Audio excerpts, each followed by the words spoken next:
عمر صاحب نے جب الیکشن لڑنا تھا انہوں نے منع کیا.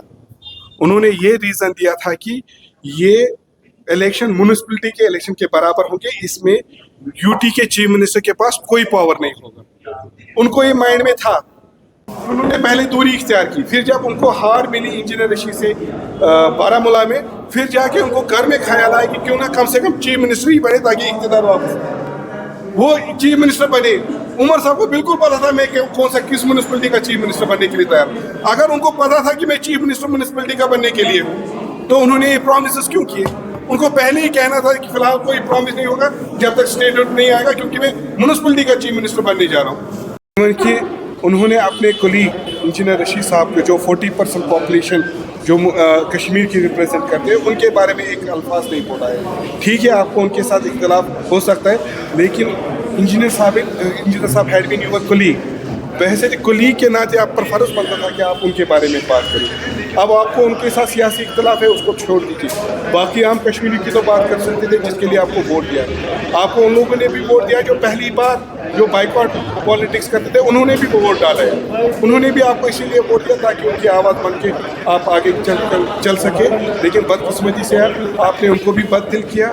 انہوں نے صرف آپ نے لوگوں کو لیٹ ڈاؤن کیا, بلکہ جس طرح آپ نے وہ دہرایا, اپنی ہسٹری کو دہرائی, ہسٹری آف بیٹریز اینڈ بیٹریلز, اس سے یہ پتہ چلتا ہے کہ آپ ڈیموکریٹک انسٹیٹیوشنس کو بھی نقصان کر رہے ہیں. ہمارے ریزرویشن کا معاملہ ہے, 1 سال ہونے کو ہے, ریزرویشن ایشو بھی ریزالو نہیں ہوا, اور باقی چیزیں جو سارے ہیں کل ملا کے ریگولرائزیشن آف ڈیلی ویجرز, کانٹریکچوئلس, وہ بھی پینڈنگ ہے.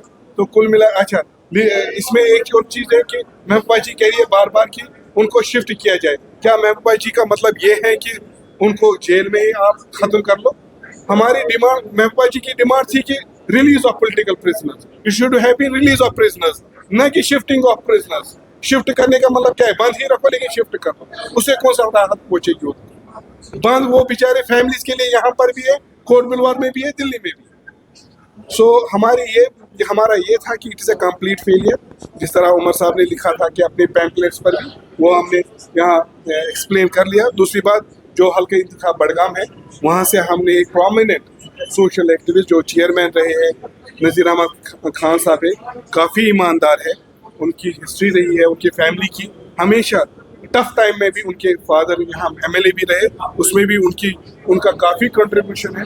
تو عوامی اتحاد پارٹی کے پولیٹیکل افیئرس کمیٹی کے چیئرمین جناب اشتاق قادری کی صدارت میں جو میٹنگ ہوئی, اس میں فائنلائز انہی کا نام ہوا ہے نذیر احمد خان صاحب, جو ہم نے آپ کے ساتھ شیئر. وہ اے آئی پی کے ticket, Westley political affairs committee نے ڈیسائڈ کیا تو اے آئی پی کی ٹکٹ. مہراج ملک پر ہم نے, آپ نے دیکھا ہوگا کہ اسمبلی سیشن میں بھی لگنے والا, ہم نے ادھر وہ نہیں کہا کہ کیونکہ اسمبلی سیکریٹریٹ کی طرف سے ایک حکم نامہ جاری ہوا تھا کہ جو اسمبلی کا بزنس ہے وہ ہم پبلک نہ کریں.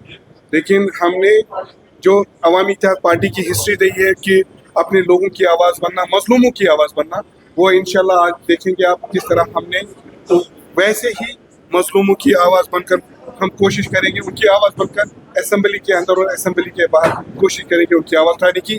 وہ مہراج ملک ہو یا کوئی اور ہے جن کے فادر کی ڈیتھ ہوئی ہے, خود وہ جیل میں ہے, جن کی ماں کی ڈیتھ ہوئی ہے وہ خود جیل میں, ان سب مظلوموں کی بات کریں گے جو اس وقت نیشنل کانفرنس کی وجہ سے نیشنل کانفرنس بی جے پی سرکار کی وجہ سے ختم ہو رہے ہیں. آپ نے کہا کہ مرکز کے ساتھ کشمیر جو ہے دوری ہوئی ہے, آپ نے کہا وہ طالبان سے بات کر سکتے ہیں لیکن کشمیر کے ساتھ. میں نے وہی کہا کہ عمر صاحب کو انٹراسپیکٹ کرنا چاہیے.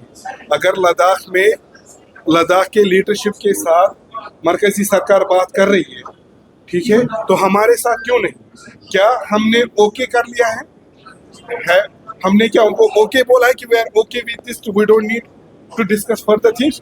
جس طرح عمر صاحب اور عمر صاحب کی سرکار کی چپی سادھی ہے اس معاملے پر, اس میں یہ لگ رہا ہے کہ اگر دلی ان سے بھی بات کر سکتی ہے, باہر والوں کے سے بھی بات کر سکتی ہے, مرکزی سرکار ہمارے سے بات کیوں نہیں کر سکتی؟ ٹھیک ہے, میں نے اسی چیز کے لیے کہا کہ عمر صاحب کو انٹراسپیکٹ کرنا چاہیے. یا پھر عمر صاحب یہ کہے کہ اس نے دلی والوں کو کہا کہ ہمیں ان چیزوں کی ضرورت نہیں ہے, کیونکہ لگتا تو وہی ہے. ہمیں شال ڈالنے کے بعد, سرکار بنانے کے بعد ہمیں یہی پتہ چلا تھا, شاید اس کے بعد پرچنس ہوئی. عمر صاحب یہ بتائے کیا آج تک انہوں نے ایک چٹھی لکھی ہے